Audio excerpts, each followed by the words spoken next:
Jasne, tak ďakujeme zatiaľ. Dobrý podiví, ideme sa presunúť do takého intimnejšieho priestoru, pretože táto téma, o ktorej budeme rozprávať, je výsostne ženská a patrí skôr do kúpeľne alebo do spálne, naozaj do tých intimných častí nášho bytu, lebo sa týka intimných častí nášho tela.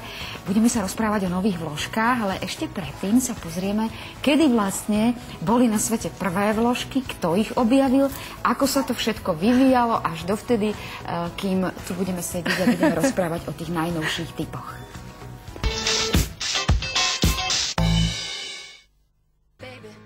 Už v Biblii sa spomína množstvo nariadení týkajúcich sa konceptu rituálnej čistoty žien. Je známe, že tie kedysi používali počas menštruácie kusy látky a napríklad v starom Egypte existovala aj profesia prania takýchto látok. Takisto sa používali už tampóny, vtedy ešte sočené z mäkkého papírusu. Staré Gréky nepoužívali zase na dreve namotanú látku. Nemeckí lekári začali až okolo roku 1880 odporúčať ženám, aby používali niečo na zadržanie krvi a v roku 1888 firma Southall začala ponúkať na trhu prvé vymeniteľné vložky. Dnešná vložka má za sebou takmer 100 rokov vývoja. V 40. rokoch sa ženy zapojili do verejného života a mohli si dovoliť kúpiť výrobky dámskej hygieny. Prvá vložka bola sieťka obsahujúca buničinu. Na oboch koncoch bola uviazaná a pridržiavaná na mieste špeciálnym bedrovým pásom. Stroj na automatické uzatváranie koncov vložiek bol poprvýkrát použitý vo švédskom Falkenbergu, čo bola naozaj revolučná technológia, pretože ostatní výrobcovia viazali jednotlivé konce ručne alebo ich neviazali vôbec. V 60. rokoch bola poprvýkrát vyrobená vložka s lepiacím pásikom a zlepšila sa aj jej povrchová vrstva. Postupne prišli automaticky tvarované vložky, ktoré už boli jednotlivo balené. Koncom 80. rokov prišli vložky s krídielkami a vylepšovala sa ich absorpčná schopnosť. Tak teda. To bolo zábavné, si predstav, že by si musela si handričky prať. Áno, ja si myslím, že môžeme byť všetky šťastné, že žijeme už túto dobu, kedy je pokrok skutočne taký, aký je.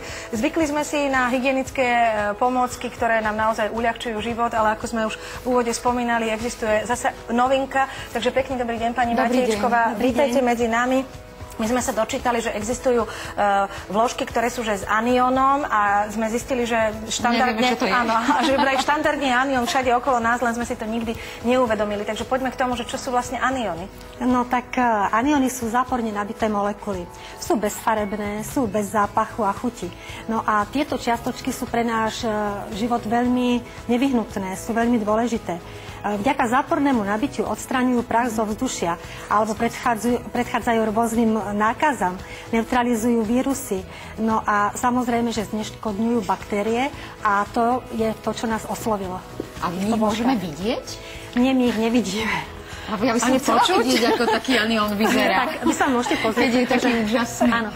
Ja som tu na vám priniesla jednu aniónovú menštruačnú vložku, kde tu vidíte ten zelený pásik. Áno. A vlastne ten zelený pásik, to je ten aniónový pásik. A chcela by som vám urobiť aj takú názornú ukážku, aby ste vedeli, pretože tým, že nie sú výnimočné len, že sú s aniónovým pásikom, ale majú úžasnú absorpčnú schopnosť. A toto nám máte možnosť sledovať, keď tam takto aplikujem tú tekutinu, aká tá schopnosť absorpčná je veľmi vysoká. Čo sa stane s tou tekutinou? Ona sa zrazí tam v tej spodnej vrstve do nejakých častíc, alebo... Táto aniónová menštruačná vložka je zložená zo 7 vrstiev a 4. vrstva je prírodný polymér na báze kukurice, ktorá mení tú tekutinu na gel. To znamená, že zostane z tekutiny gel a už ďalej potom tekutina nepreniká, pretože už tekutina nie je, ale je to gel. No ale to sa priznám, že to mám pocit, že vo všetkých týchto hygienických pomockách sa už deje, že vlastne v tom by nebolo nejaký tá výnimočnosť. Takže poďme si povedať, v čom je práve tá výnimočnosť tých aniónov, lebo vraj, ak to budeme používať, tak vlastne sa s nami aj niečo príjemné môže diať. Áno, to sa bude s vami diať. Určite? Áno. Budeme príjemné na našich partnerov a na deti v tomto nie najlepšom období. Pretože ja, keď rozprávam o nich, tak rozprávam na základe už mojich osobných skúseností. bolesti. A naozaj môžem to potvrdiť, že je to tak. Napríklad mnohé ženy majú veľké problémy pri menštruácii. Majú bolestivú menštruáciu, alebo už pred menštruáciou majú ten predmenštruačný syndrom, kde cítia také bolesti pod brúšku.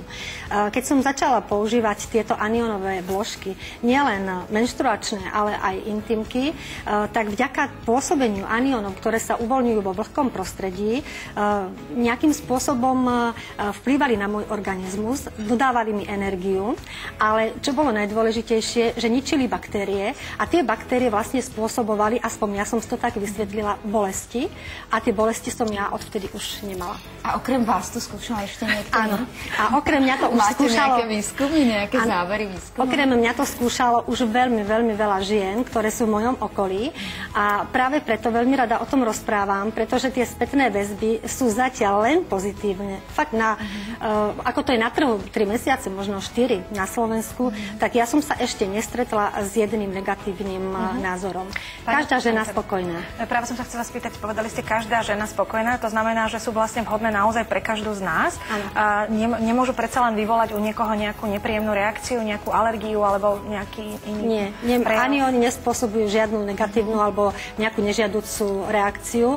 Môže sa stať, pretože tieto, hlavne ten prírodný polymer, ktorý v tej menštruačnej vložke je a viaže nám tú tekutinu na gel a potom už rozprávam o tom, že naozaj túto jedinú vložku môže mať žena celý deň a nepretečie. No, keď sa pozrieme, ak môžem poprosiť opäť pána kameramana, že by skúsil najazdiť na tú celý hygienickú... deň myslíte celých 24 hodín, alebo iba... Viete čo, anión sa uvoľňuje v priebehu 20 hodín.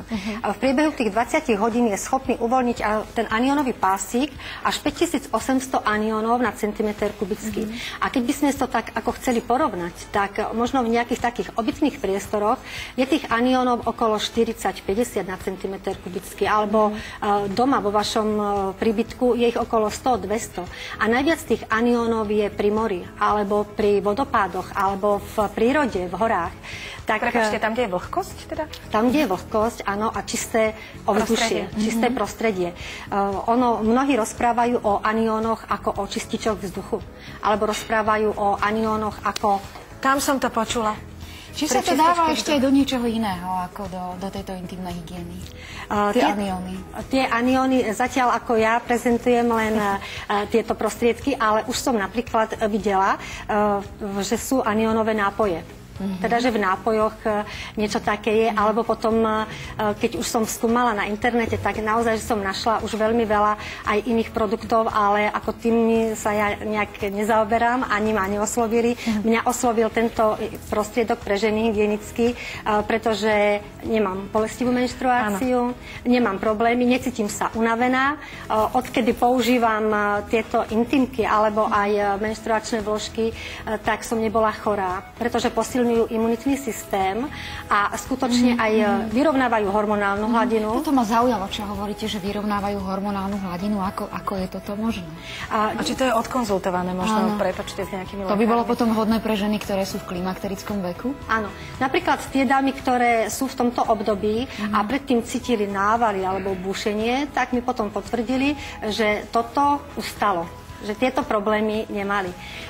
Ja napríklad môžem z vlastnej skúsenosti povedať, používala som tieto len intimky prvý mesiac a za ten mesiac môj úbytok váhy bol 4 kg bez toho, že by som držala dietu, že by som nejak cvičila. Nie, ale pani Matejšková už to dáva ďalší rozmer, že vlastne vďaka takýmto intimkám sa naraz môžete stať chudšími. Určite myslím si, že to má práve ten súvis nejaký s tou hormonálnou hladinou. S tou dobrou hladinou. pohodou, ktorá určite v našom organizme jednoducho môže byť vyvolaná. Ďakujeme vám veľmi pekne, ja som rada, že sme sa dozvedeli zase niečo, o čom sa hovorí. Vy už ste niekedy absolvovali gastrofibroskopiu, pani Alenka? Áno. Vážne, aký ste mali zážitok z toho? No, tak nebol príjemný, ale zvládla som Zvládli ste to. A všetko našťastie bolo v poriadku? Všetko v poriadku, tak som akože veľmi rada. Ja som vám ešte chcela ukázať, ako som dala tam tú tekutinu.